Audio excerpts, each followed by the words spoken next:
Michael Carrick backs Marcus Rashford. That's an option for us next season. Let's get into this now. Marcus Rashford, the fan version of me, the United fan version of me, I am sold by this man. Again, a player who we know is gonna get us goals. Like, bro, Marcus Rashford, Mancunian, been there from knee height. You know, he's a supporter of the club. He's good. Like that version of me, that I can't lie, I'm sold by it. But the football version of me, I'm kind of in two minds about it. Yes, in one way, as I said, he's gonna get us goals and assists. We know that with Marcus Rashford, but at the same time, does he really want to be here? Definitely not. You know, like if Barcelona were to pay the bread, he would have gone there with no hesitation. So it's kind of, I'm kind of in two minds about it. But let's get into it, man. Marcus Rashford is fully returned to Manchester United, and I'm gonna be real with you. He's probably the best option as a backup winger we get. I don't want him to start over Cunha.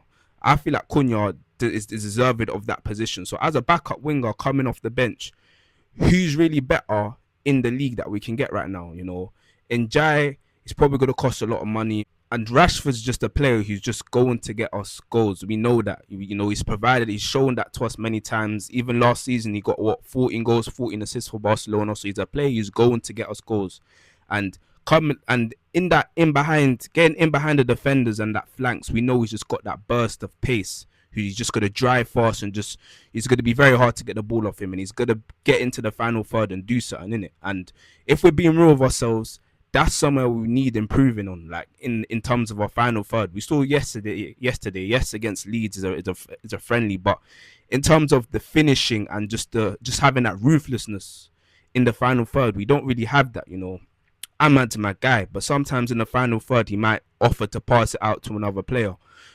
Same with Dorgu. In the final third, at times he might just cross it in. But Marcus Rashford, we know he's got that greediness about him. In the final third, he's going to want to take that chance and hit that strike. And funnily enough to him, that's probably the reason why he always gets a lot of goals and assists, no matter what season it is. So having that coming off the bench is very, very important for us next season, knowing that we're going to be in a lot of other competitions, that, you know, the Champions League, the FA Cup, and all of that. So that in that way is very important. But at the same time, you could say, in terms of his football IQ, when it comes to when the game's slowing down a little bit more, you know, when the defenders are in that low mid block, when the opposition's in that low mid block, can Marcus Rashford really have that football IQ to effectively break teams like that down and have opportunities, constant opportunities?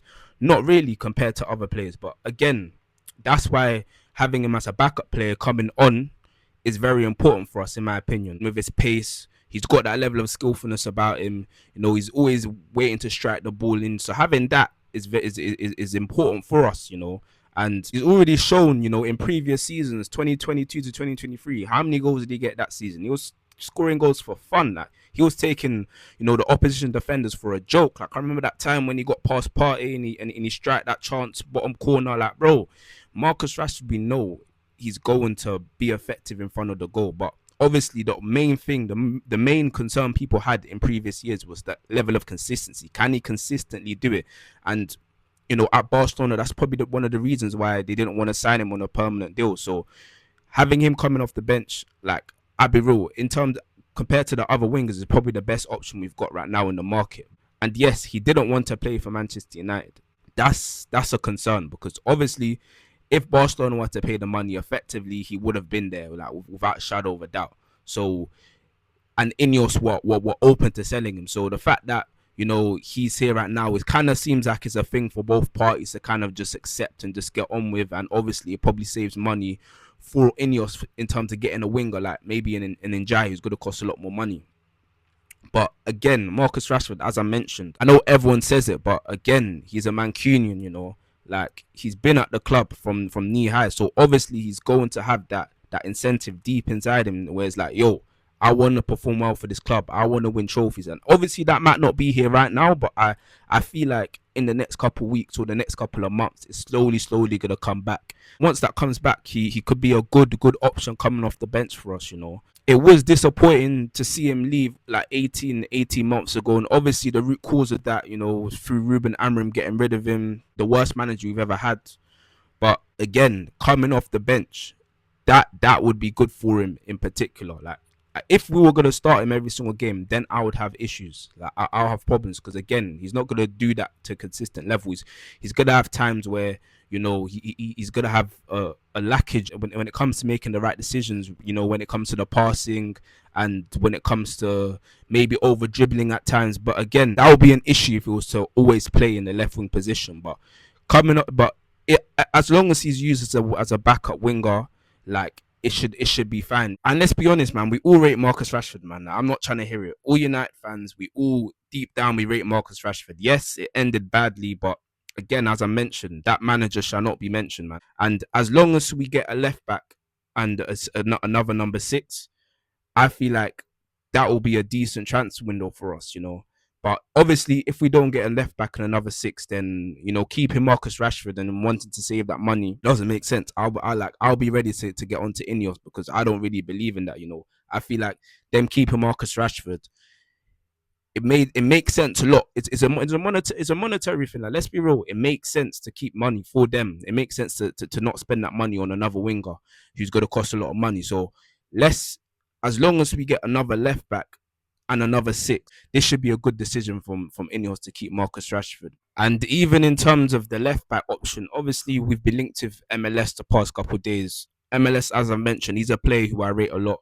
I rate the fact that that left back. He's very good on the ball, and driving the ball forward, keeping a hold of it. That can be a very good option for us coming off the bench, especially in game against the bigger teams where Luke Shaw might need to come off in the 60th minute. He could be someone who could just keep the ball flowing, keep it ticking, and again, he's young. He's got the mentality. He's got that defensive physicality and that ability to really win the ball. But Arsenal are not going to get rid of him. I don't know how many times I have to say it. Arsenal, I don't believe they're going to get rid of him. I think this is just a cop out from all the journalists. They just want to make a story. Nothing's really banging like that. Like, it's a bit slow right now in terms of news when it comes to Man United players. So they just want to make something and just gas up our fans and keep us like looking forward to something. But at the end of the day, that's not happening, man. And the left back that we get, it has to be a left back. It's probably going to be a left back from another league that we don't really know. Probably going to be a data driven signing. As long as we can just get a left back who, again, it's just good. It's just good on the ball, can invert, is young. Is good going back. Is good going forward. I feel like that would be good for us. As a left back. Obviously, we're not getting Lewis Hall.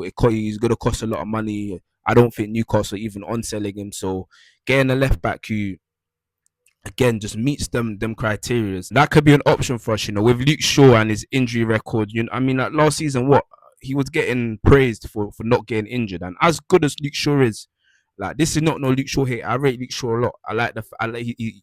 As we all know, he's a quality left back. Defensively, he's good. Going forward, he's got that drive. He can put in a good cross. But again, he's 31. So having a left back that can come off the bench and provide as competition for him is very, very important for us next season. And let's just see who that is. In my opinion, I feel like that's just a left back that INEOS are gonna have to find out for us. Because Lewis Hall, with me, that's a sign. That's the left back that I was sold on from the beginning of the transfer window. I was proper certain and proper positive, thinking that we're gonna get him. So now the fact that we haven't got him, it's all down to INEOS. The pressure's on them to get us a left back. That's going to be an option for us next season. Again, even with a number six, Baleba got injured, so it's down to INEOS to get us that number six. And as you can see, we just need. I feel like as a six, we just need someone who's just going to bring athleticism into us, especially going back, because I feel like that's something that is a necessity, man. Because I just don't want us to get caught on the break and we just going back, we just don't have that level of pace going back, especially in our midfield. So I feel like that's just something that's important. And yes, the midfielders we are linked with, Sander Berg. I think Sander Berg is cold. I rate him off the ball. I feel like off the ball, he's hard working. He always finds his way to pick out that interception, and he's got a good. He can progress the ball forward, but he's got a good passing range.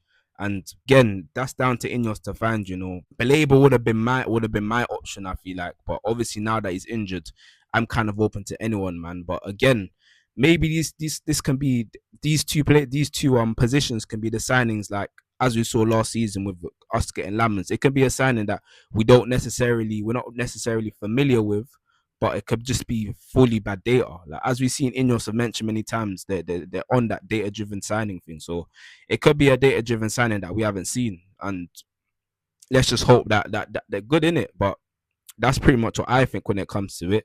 But Marcus Rashford coming back to Man United, it could potentially be a positive for us, as long as we get two other players, and it can be good for us next season. But that's just what I think. Let me know what you lot think in the comment section. Make sure you like, make sure you subscribe, make sure you share the content to any United fans, and yeah, love.